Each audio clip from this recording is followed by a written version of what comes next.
Remanejamento de interferência é normal em qualquer obra, não tem jeito, né?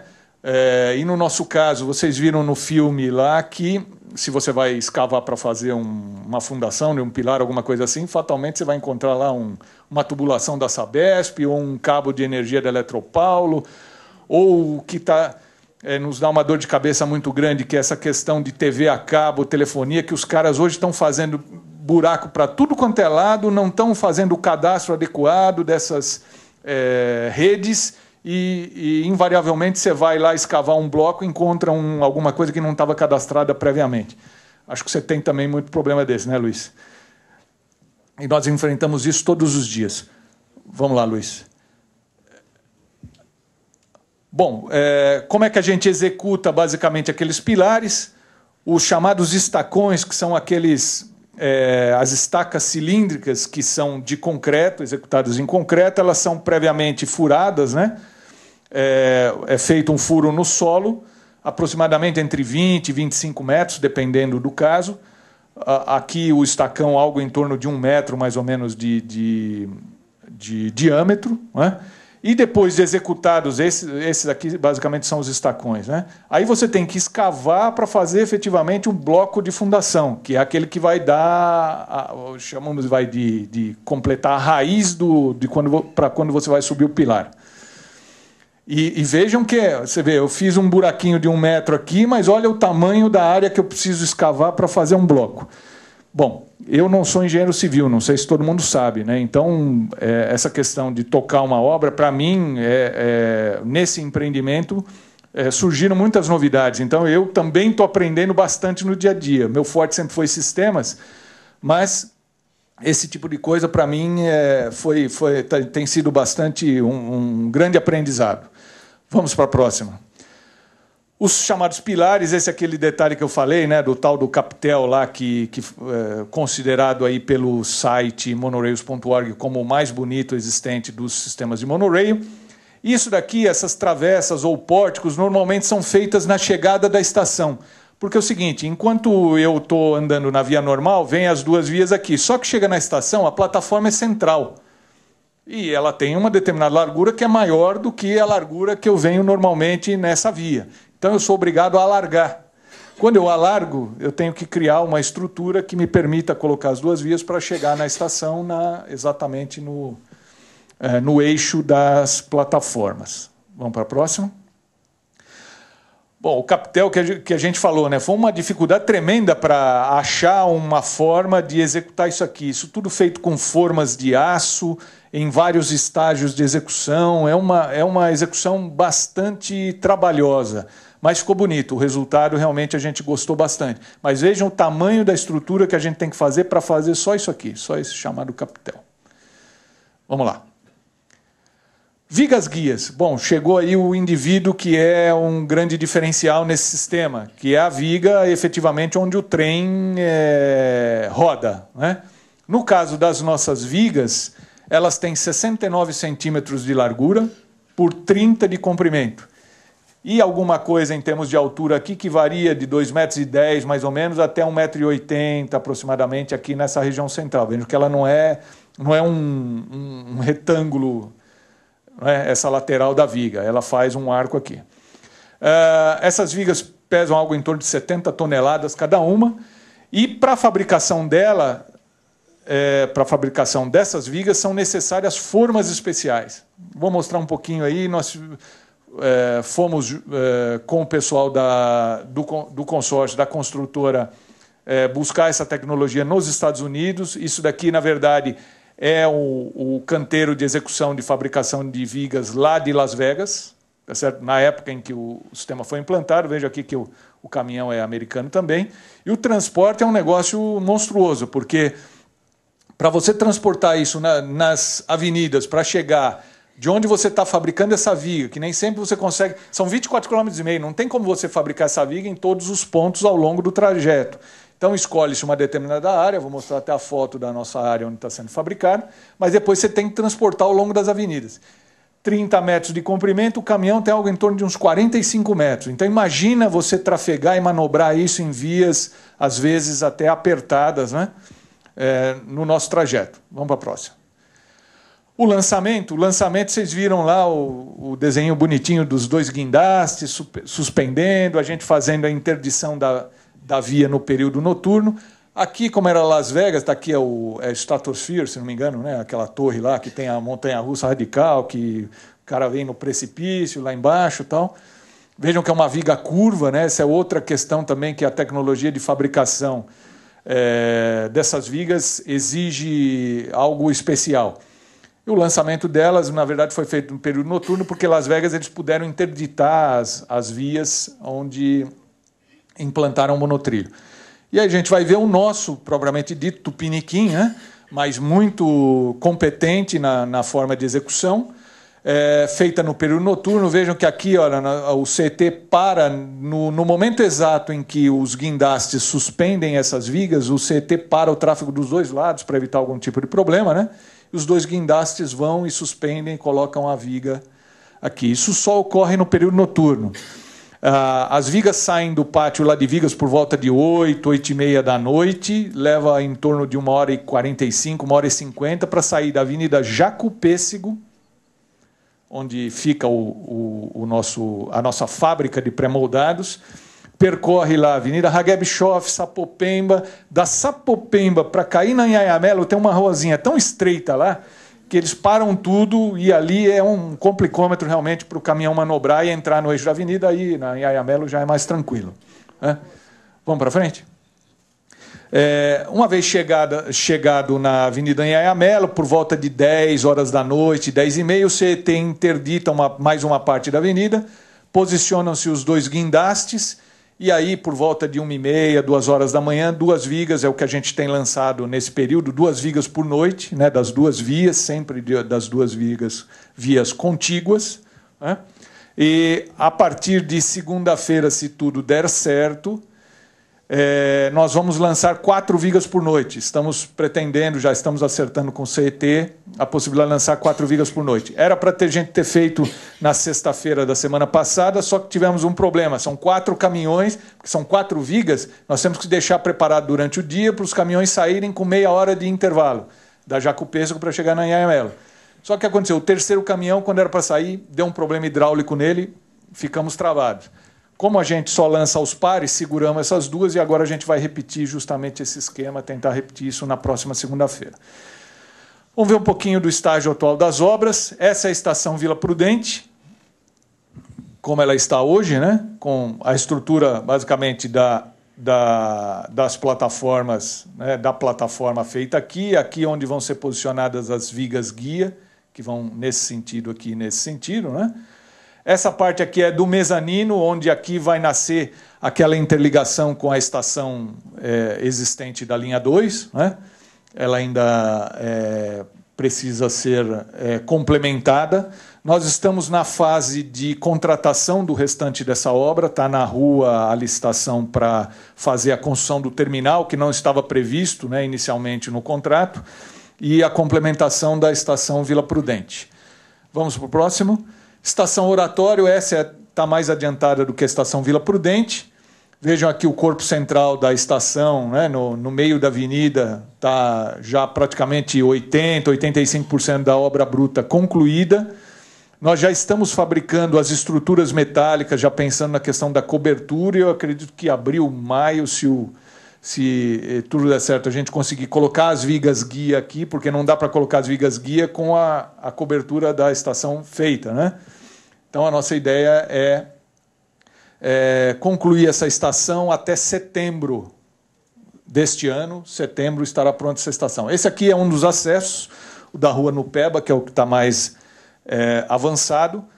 Vejam que vocês viram lá que as passarelas de interligação são cilíndricas, né?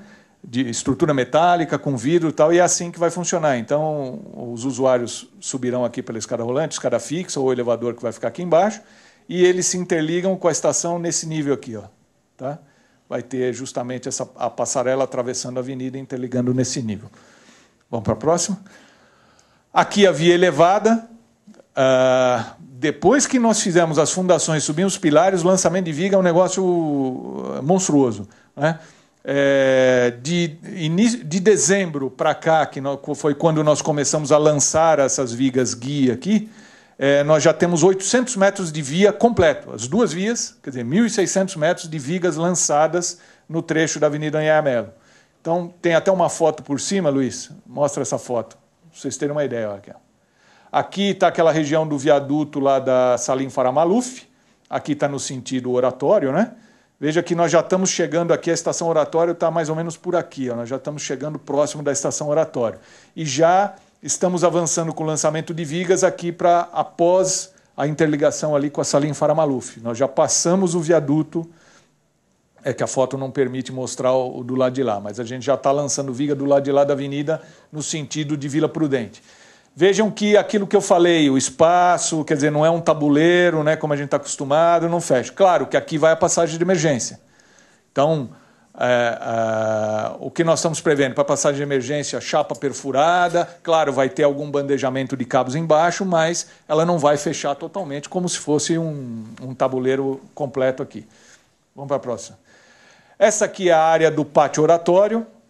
Tá certo? Vejam que aqui já está, a gente já demoliu os blocos que tinha que demolir e tal. Estamos executando já as obras aqui da área, da região do estacionamento. Vejam que aqui iam ficar aquelas vias, né, do estacionamento, todas nesse sentido aqui. Passa a próxima, Luiz. Aqui já algumas galerias de serviço, né, que tem atravessando o pátio de ponta a ponta. Então elas já são todas na base de pré-moldados, então a construção delas é muito rápida, né?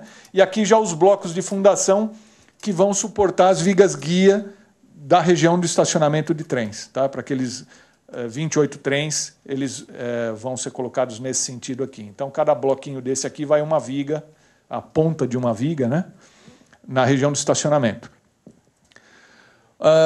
Como eu disse no início, nós já obtivemos a licença de instalação do trecho após Oratório, de Oratório até a estação Vila União, que é a última estação da Avenida Anhanha Melo. Então, o consórcio, que é o responsável pela execução das obras, no primeiro trecho era Queiroz Galvão, até a estação Oratório e o Pátio, e nesse trecho é o consórcio Expresso Monotrilho, quer dizer, o mesmo que está fornecendo os trens, sistemas e tudo mais, está executando ou irá executar as vias de Oratório até Cidade Tiradentes. Então aqui já aquela execução do estacão que eu falei, já fez o furo, olha o tamanho da armação, né, do estacão que é colocado lá, depois é concretado, vira isso aqui, né, e aqui já o início de escavação do bloco de fundação.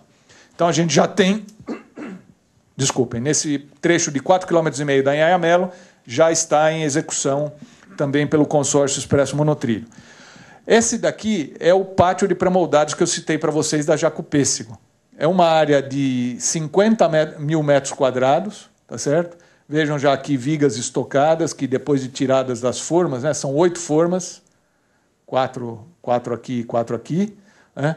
Formas extremamente complicadas do ponto de vista de ajustes, para você dar curvatura, sobreelevação, né, inclinação horizontal, vertical e tudo mais. Cada uma dessas formas aqui tem a capacidade de fabricar as vigas. Se for viga reta, em um dia você tira uma viga por forma, tá? E as vigas curvas têm levado algo em torno de 2 dias para serem feitas, porque a viga curva, cada viga do monotrilho tem o seu RG, tem uma tabela de parâmetros, praticamente não existe, a não ser as retas, quando não tiver sobreelevação, claro, né?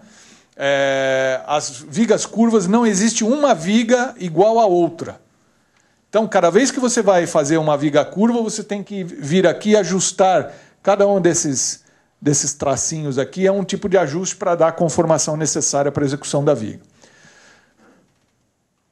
São essas formas aqui, ó. Vejam que os ajustes são feitos aqui, ó. Essa já está ajustada na curva. Então, você tem que, na base de parafusos e porcas, ir ajustando, né, com os parâmetros estabelecidos no projeto, para que essa viga tenha a conformação exata do trecho em que ela será lançada. A gente falou um pouquinho da comunicação social, né, o relacionamento que a gente tem com as comunidades.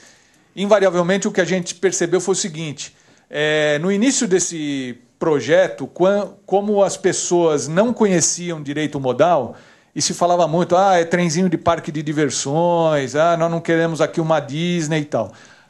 nós precisamos, tanto no licenciamento, o que o Epaminondas apanhou nas audiências públicas, e mesmo depois de assinados os contratos, durante a fase de implantação, até agora, recentemente nós fizemos, vocês veem aí, 14 de fevereiro, fizemos uma apresentação na subprefeitura de Vila Prudente, Sapopemba, que a gente tem insistentemente levado às comunidades, por pedidos delas, ou às vezes a gente mesmo se disponibiliza a apresentar, para que a gente quebre um pouco essa ideia ruim que ficou lá do início. E a gente tem conseguido. O que a gente viu é que durante esses 2 anos, desde as audiências públicas do licenciamento até agora, a população começou a ficar do nosso lado. E começou a nos perguntar, escuta, mas quando que fica pronto?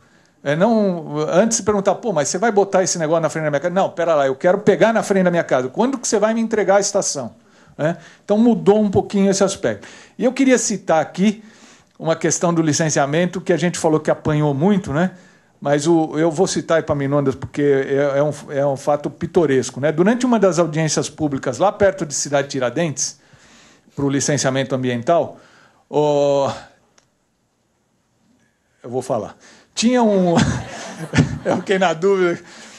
Tinha um assessor de um determinado, eu não sei se era deputado ou era vereador, que ele ia em todas as audiências públicas e ele metia a bronca em cima do projeto do monotrilho, né? E o Epaminondas, que era o apresentador de todas as audiências, com uma calma, uma tranquilidade, respondia a todas essas perguntas e tal. Um dia, esse assessor, nós estávamos lá à noite em Cidade Tiradentes, ele virou e falou o seguinte, Epaminondas, não dá para perguntar para você mais, porque você responde sempre a mesma coisa. Ele falou, mas você também só faz sempre as mesmas perguntas, eu tenho que responder igual, uai. Porque isso ficou na minha memória, foi engraçado. E o cara botou a mão na cintura, ficou olhando para ele, como dizendo assim, acho que ele tem razão, né? Mas tudo bem.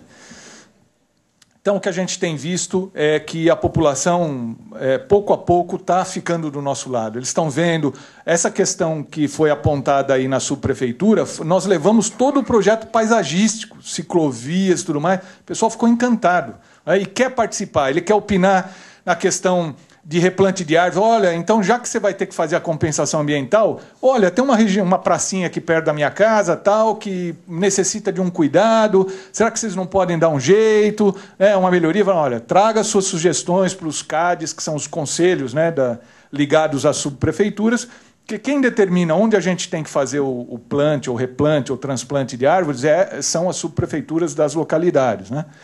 Então a gente tem percebido isso daí, que o pessoal está mais do nosso lado. Vamos lá. Bom, track switch. A gente quis colocar aqui Passa por favor, Luiz. Porque o track switch merece alguma coisa, que ele é muito diferente do nosso AMV tradicional, né? O nosso aparelho de mudança de via. É uma estrutura grande, né? Porém bastante eficiente. Vocês imaginem que movimentar vigas de algumas toneladas, né, algumas dezenas de toneladas, no tempo necessário para que você faça a manobra e não atrasar a questão da operação, né, e dar a regularidade que a gente quer, exigiu um projeto relativamente complicado, né, de quem queria nos atender. E o que a gente viu é o seguinte, esses bichos aí conseguem manobrar esse tipo de viga em algo em torno de 8 a 10 segundos. Então, um negocinho legal, queria que o Luiz mostrasse, tem um videozinho aqui. Se o nosso computador ajudar, porque a gente estava testando no início e estava dando algum problema, e pelo jeito está com problema, Luiz. Tá lá. Essa é uma estação fim de linha do monotrilho de Las Vegas, né? Vocês veem aqui o tempo que ela levou para movimentar. São vigas metálicas, algo em torno, acho que 15 ou 20 toneladas, eu não me lembro exatamente, porque varia um pouquinho, depende da extensão, do local, onde você vai colocar, essas vigas podem variar. E é a região onde o trem que vai chegar ali, chega na estação já na posição que ele vai precisar para sair e prestar o serviço na outra via, né, no sentido contrário. Esse monotrilho, o trem é bastante parecido com o nosso, né? é uma geração anterior à série 200 da Bombardier, o nosso já é uma série mais avançada, a série 300. Isso é para vocês terem uma ideia. Vejam a laje, né, que é necessária, né, o tamanho da laje, algo em torno de 50, 60 metros, mais ou menos. Né, para você, esse aqui já é um aparelho duplo. Né, então, é algo considerável durante a fase de execução do projeto. Passa a próxima transparência, Luiz. Isso. Esse de Las Vegas que a gente acabou de mostrar. E eu quis mostrar esse aqui, porque ele é de Kuala Lumpur e ele é um pouquinho diferente. É que eu não consegui colocar o filme, ele está numa extensão que está incompatível com o computador aqui. Mas, na verdade, é o seguinte, ele parece uma cobra se contorcendo. Ele não é fixo. Diferente daquele que a gente mostrou, que ele se movimenta assim, esse ele dá uma entortada aqui, né, para fazer a ligação com essa via ou com essa via. Então, ele tem seções que são móveis. Então, na verdade, ele se adapta um pouquinho melhor. Né? É o da Scome, exatamente. É a empresa que vai fornecer o da linha 17. Eu não sei se acho que ainda está nas fases de discussões iniciais, né, do projeto. Eu não sei se ainda o pessoal da linha 17 já tem a ideia exata de como será o track switch aqui. Tá? Mas esse é algo diferente que a gente tomou muito cuidado, porque a nossa preocupação, vocês viram lá em Vila Prudente que nós temos 2 track switches, um antes e um depois. Então, a preocupação da operação também, o Mário Fiorati, pessoalmente, ele questionou o nosso pessoal de projeto que está cuidando do projeto de sinalização, de garantir que os tempos de manobra sejam os tempos necessários para a gente operar com aquele headway de 90 segundos que a gente citou no início. Tá? Vamos para o próximo, Luiz? Bom, vamos mostrar um pouquinho como é que é o nosso trem, né?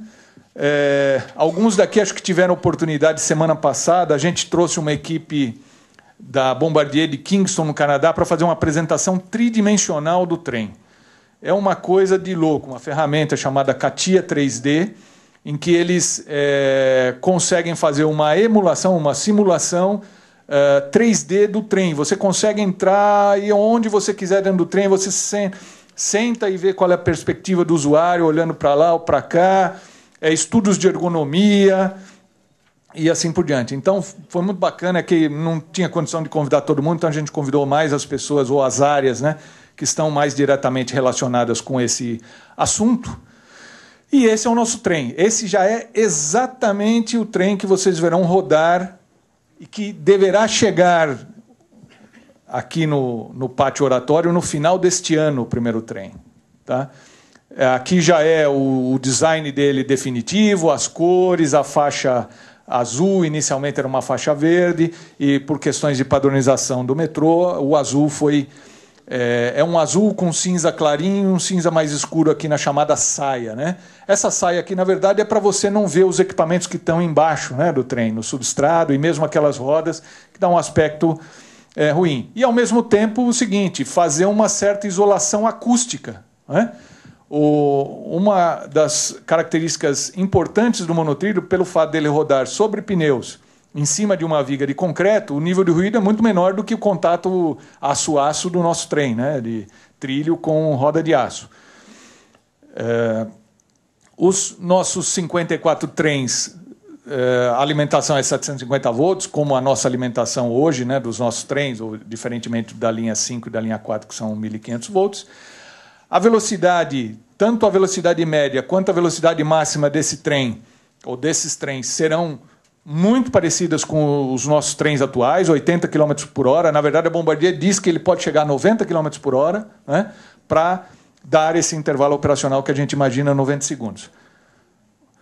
Esse é uma vista em corte do carro que eu só queria mostrar, porque o chamado buggy, ou truque, é um pouquinho diferente do truque lá da Hitachi. Né? Essa aqui é a viga guia, né, de concreto, os 2 pneus de carga, tá certo? Pneus mais ou menos, algo em torno disso aqui, 1 metro, 1,10 m. Né? E os pneus laterais, tem na verdade 3 de cada lado, aqui não aparece, um está bem ao lado desse aqui, outro ao lado desse, e esse aqui é aquele pneu de estabilização que a gente falou. Terceiro e quarto trilhos, tá certo? Com as sapatas coletoras aqui pegando energia, negativo, positivo. Né? Aqui o motor na verdade, o motor, caixa de redução tal, de tração, e eles ficam nessa região, nas pontas do carro. No caso da Scome da linha 17, o truque fica um pouco mais aqui no meio, tá certo? É um projeto um pouco diferente, inclusive da linha 17 tem banco em cima do truque, né? É um pouquinho diferente sobre ele. Passa a próxima, por favor. Vamos ver um pouquinho do interior do trem do monotrilho. Esse é exatamente o nosso carro. Vejam que tem aqui uma passagem entre carros, tá certo? De um vagão para outro, que respeita aqui as exigências em termos de passagem de cadeira de rodas ou de usuários portadores de necessidades especiais, né? O sentido dos bancos aqui foi escolhido pela nossa operação, é o modelo chamado asiático, né, com bancos laterais, né, até para privilegiar talvez um espaço interno maior em termos de capacidade. Os bancos aqui laterais e exatamente o truque está aqui, está embaixo desse local aqui, tá certo? Atrás dos bancos de passageiros. Passa para a próxima. Aqui é a frente do chamado carro líder, ou primeiro carro, né? Então vejam que aqui está o para-brisa, quer dizer, não tem cabine de operador. Bom, espera lá, o trem é automático, sem operador, mas e se eu tiver que operá-lo manualmente? Bom, se tiver que operar manualmente, tem aqui, vocês devem estar vendo aqui uma consolezinha, essa tampa se levanta e aí aparecem lá todas as telas, equipamentos, alavanca de condução do trem e tudo mais, necessários para a operação dele. Equipamento de comunicação, inclusive, para conversar com o CCO, assim por diante. Aqui o chamado banco de obesos, né? E aqui um espaço para cadeira de rodas. Veja que já foi deixado aqui um espaço para cadeira de rodas. Esse trem ele tem janelas grandes, em termos de espaço e de visibilidade externa, a questão de luz natural, ele é bastante privilegiado, né? Então a gente acredita que o projeto do trem da Bombardier foi muito feliz. Os bancos aqui, na verdade, vejam que suspensos aqui por um braço. Na verdade, não tem nada aqui embaixo, né, sustentando os bancos. Então, você tem um espaço aqui para pés e tudo mais. A questão dos corrimãos, também aqui com pega-mãos fotoluminescentes, já são colocados nos nossos trens. Passa a próxima, por favor, Luiz. Aqui mais um detalhe do carro que a gente já mostrou, a questão da passagem entre carros também. Tá? Vamos lá? Bom, no caso do monotrilho da linha 2, tem uma particularidade. O primeiro trem está sendo fabricado pela Bombardier em Kingston, no Canadá. Tá certo? Pois não. Estamos acabando. Então tá bom. Estão sendo fabricados em Kingston, no Canadá. Primeira unidade. Essa primeira unidade não vai ser a primeira que vai chegar no Brasil, porque ele vai ficar lá rodando em testes durante um ano e meio, 2 anos, para que a gente tenha condições de avaliar se houver necessidade de alguma modificação de projeto, para essa modificação de projeto ser implementada nos outros trens. Então, o primeiro sendo fabricado lá, os demais 53 trens serão fabricados nessa fábrica de Hortolândia, tá certo? Que estivemos ontem lá para ver também como é que estava o andamento lá, a finalização da fábrica. Vai passando, Luiz, por favor. Vejam que ela já está aí praticamente pronta para receber as peças para montagem no primeiro trem. A Hortolândia ali próximo de Sumaré, né? Aqui vocês veem os containers já desembarcando as primeiras peças que vieram do Japão. Esses aqui são os tetos, né? A parte do teto do trem. Para o primeiro trem completo já chegaram as laterais e os tetos. Passa, Luiz. As laterais estão aqui, né? Tá? Vieram da China, um fabricante chinês, mas de primeira linha a gente viu ontem lá acabamento. Porque ontem falaram, veio da China. Não, pera lá, primeira linha, porque tem primeira, segunda e terceira. Esse é primeira linha. Não tem rebarba, um negócio impressionante. As soldas, o Ronaldo que trabalha com a gente, que é chato pra caramba, chegou lá e falou, cara, não consegui achar um ponto para criticar o chinês. Bom, a gente falou do primeira unidade sendo fabricada em Kingston, e o seguinte, a Bombardier construiu, especificamente para esse projeto, e para o futuro, claro, que eles pretendem fornecer mais monotrilhos, uma chamada via de testes, ou pista de testes, de 1.850 metros, que tem curvas, tem S, tem lugar de rampa, passa a próxima que vai ficar mais fácil ver. Essa já é a pista de teste dele. Essa foto foi em dezembro, quando o Durval esteve lá. Ela já está desatualizada, mas, na verdade, essa via está praticamente pronta. Então, meio do ano, o primeiro trem, os primeiros carros do primeiro trem serão finalizados e rodarão nessa via, e a gente pretende estar lá para acompanhar os testes desse primeiro trem. E aí sim, rodando, eventualmente as modificações forem necessárias, a Bombardier, se for necessário, né, rever alguma coisa do projeto. Esse projeto já virá para o Brasil, atualizado, para ser implementado na linha de fabricação aqui no Brasil. A previsão de início de fabricação do primeiro trem aqui no Brasil é final deste mês, início de abril. Ontem nós estivemos lá com essas peças que já chegaram, eles iam já mandar para a pintura, porque a pintura é feita aqui no Brasil, e no final de março ou início de abril eles já deverão começar a montar a primeira caixa. O estrado deve estar chegando nos próximos dias. O estrado, a parte inferior do carro, está sendo feita no Canadá, diferentemente dessas que vieram da China, né? Então, a gente vai ter o início da montagem já no final desse mês. E a gente espera, como eu disse, até setembro, outubro, ter o primeiro trem completo, chegando com festa, governador, fogos, luzinha e tudo mais que tem direito, né? Bom, para finalizar, e aí eu prometo realmente mais 2 minutos eu finalizar, eu quis colocar aqui o que eu entendo que sejam os grandes desafios desse novo modal para nós. A gente, 40 anos de experiência em projeto, em operação, implantação do metrô, esse modal traz algumas diferenças, né? A gente citou diversas delas aí, vocês puderam perceber, mas eu quis citar aqui algumas delas. A questão do licenciamento ambiental, muito mais complicada, porque quando você faz uma linha, como a gente disse, né, na superfície, que tem, por menor que seja, tem impacto visual, tem essa questão de árvores que você vai colocar que você vai tirar do caminho e assim por diante. O licenciamento ambiental tem sido difícil, tanto é que nós obtivemos a licença de instalação do primeiro trecho do monotrilho da linha 2 agora em janeiro, e o da linha 17 está o pessoal ainda brigando para ver se consegue tirar essa licença da Secretaria do Verde e Meio Ambiente. Então, esse é um grande desafio que eu acho que esse modal tem, que a gente tem que, de uma vez por todas, conscientizar as entidades ou os órgãos ambientais de que esse projeto, acho que a partir da liberação dessas duas primeiras linhas, quem sabe a coisa vai ficar um pouco mais fácil. O desafio de novas tecnologias, o trem é a principal delas. Vocês viram que o trem é diferente, então, por mais que a caixa possa ser parecida, o banco parecido, mas tem muita coisa diferente. O truque, então, não tem nada a ver, a via, né? A questão da sinalização, driverless. Seguinte, um modal com um trem rodando a 15 metros de altura, quer dizer, a nossa responsabilidade, o detalhamento disso tudo vai ter que ser muito... os testes necessários para colocar esse sistema em operação. Quer dizer, então, a gente está vendo aí um grande desafio. O track switch, como a gente citou, totalmente diferente do que a gente conhece em termos de AMV.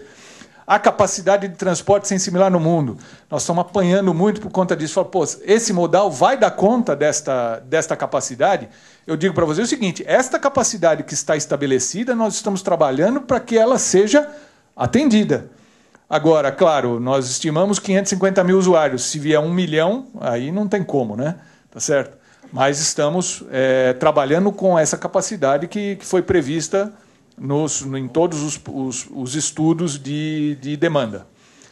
As obras civis, essa questão da viga guia, quer dizer, ao invés de fazer com shield ou ATM por baixo, nós temos que construir pilar, viga, não que a gente não saiba, a gente sabe, mas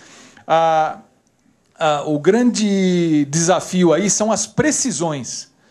Nossos amigos de construção civil, e a gente sempre brincou isso porque eu era de sistemas, e eu falava, pô, precisão de civil, eles falam que é centímetros, mas eu falava, é metro. Porque a Orlando não gosta que eu fale isso aí, mas é metro. Aqui tem que ser milimétrico. Milimétrico. Então, essa questão das formas metálicas especiais para a construção das vigas guias, nós estamos falando de obra civil com precisão mecânica.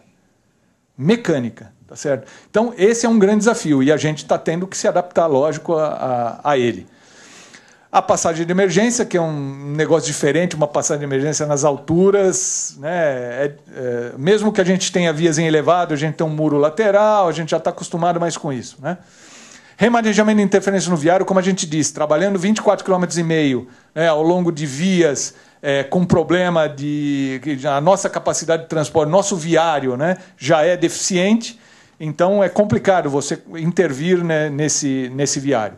O paisagismo como compensação ambiental. Essa é uma coisa que a gente está discutindo e foi aceito pela Secretaria do Meio Ambiente, que é a questão de utilizar a compensação ambiental no próprio projeto. Quer dizer, ao invés de eu pegar e simplesmente replantar a árvore lá na praça, não sei aonde, lá em Itaquera, que não tem nada a ver com o projeto do monotrilho, como nós vamos fazer todo aquele tratamento paisagístico, a ideia é pegar essa compensação estabelecida, porque cada árvore que eu tiro, eu corto ou transplanto, tem um custo ambiental que tem que ser pago. Pago de diversas formas, né? Replante, ou em obras, ou qualquer outra coisa. Então, a nossa ideia é utilizar essa compensação já no próprio projeto, através das ciclovias, do replante de árvores, para deixar, em termos de paisagismo, do jeito que a gente imagina. E acho que o maior desafio de todos, que, pelo menos para nós que estamos implantando esse empreendimento, e eu acredito que para o Eduardo Curiatti, no caso da linha 17, das equipes de projeto também que estão diretamente envolvidas com a gente, é a questão de capacitar as equipes do metrô para esse novo modal. Então, agora a gente está vendo, por parte da operação e da manutenção, uma preocupação grande também em visitar monotrilhos, em ver como é que funciona, como é que opera, né? O Roberto esteve comigo, o Roberto Torres, da GMT, esteve comigo semana passada e falou: Meca, o que você viu lá quando você comentou que foi no pátio, ver a operação, a manutenção, o que eles usam, o que eu uso aqui e tal. Eles estão até discutindo a questão de ida até lá para conversar com o pessoal. E das contratadas também, porque, por uma filosofia da companhia, a gente, e pela quantidade de empreendimentos que estão sendo realizados ao mesmo tempo, nós não temos gente para acompanhar tudo isso. Então, nós temos que pegar empresas no mercado que vão nos ajudar na questão de ajudar na análise dos projetos, seja na implantação, supervisionando a implantação de obra civil, fazendo inspeção em fábrica, acompanhando a montagem de equipamentos, os testes, porque não teremos efetivo para tudo isso. Então, é capacitar não só internamente, mas capacitar as empresas que vão trabalhar conosco. Esse é complicado, porque por mais que nós não tenhamos capacidade em termos de número de pessoas, mas a gente desenvolveu esse projeto, então nós temos conhecimento. O problema é chegar em empresas que eventualmente não tenham conhecimento e que vão ter que ser adequadamente treinadas para isso. Ufa! Gente, é isso que eu tinha para dizer para vocês. Eu só queria complementar o seguinte: meu e-mail está aqui. Qualquer dúvida que vocês tiverem, além daquelas que eventualmente vocês vão fazer agora. E eu queria fazer um chamamento seguinte. Basicamente, muitas das informações que estão aqui e muitas outras mais estão no site do Monotrilho. No Metroclick, se vocês forem lá na aba Expansão, vai estar lá Monotrilho da linha 2 Verde. Aquelas fotos históricas, tal, todo o acompanhamento da nossa obra, os contratos, o que está sendo executado e sendo atualizadas quinzenalmente pela nossa equipe. Então, qualquer coisa que vocês queiram ver, mais detalhes, estou à disposição, ou consultem lá a nossa página no Metroclick. Tá bom? Muito obrigado, hein?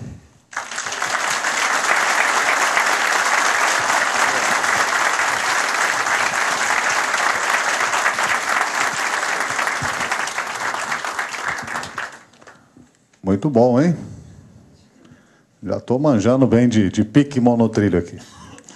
Muito explicativo, muito detalhado, muito bem ilustrado. Bem, dado o adiantado da hora, nós não teremos aqui um espaço para as perguntas. Também acho que ninguém tem nenhuma dúvida, né? Ou alguém tem? Eu não tenho. E eu sou jornalista, imagine vocês. Bem, mas nós temos aquele link, né? Mencionado lá atrás, que é o Estação Conhecimento. Através dele você pode interagir, não é isso, Paulo? E pode também tirar, caso você seja parecido com o assessor do deputado mencionado lá, né? Pode perguntar, não tem problema não. Bem, brincadeiras à parte, Nós, aqui ao lado agora, teremos um coffee break e pedimos a todos a gentileza de, acho que 15 minutinhos dá, né, para tomar um cafezinho, interagir e voltar, porque nós teremos aqui a nossa banda dos seguranças. O pessoal tá aí hoje aí de novo, né? Tem o Patati Patatá no vocal. Tava dormindo. Tá com soninho, tá? É? Bem, eles vão tocar pra gente aqui, o repertório já fizeram uma palhinha mais cedo, tá muito bom. Vamos prestigiar, afinal, temos muito que comemorar, não é isso? Aí o Pique Monotrilho. Vamos ao cafezinho, então. 15 minutinhos, contamos com o retorno de todos. Obrigado, obrigado.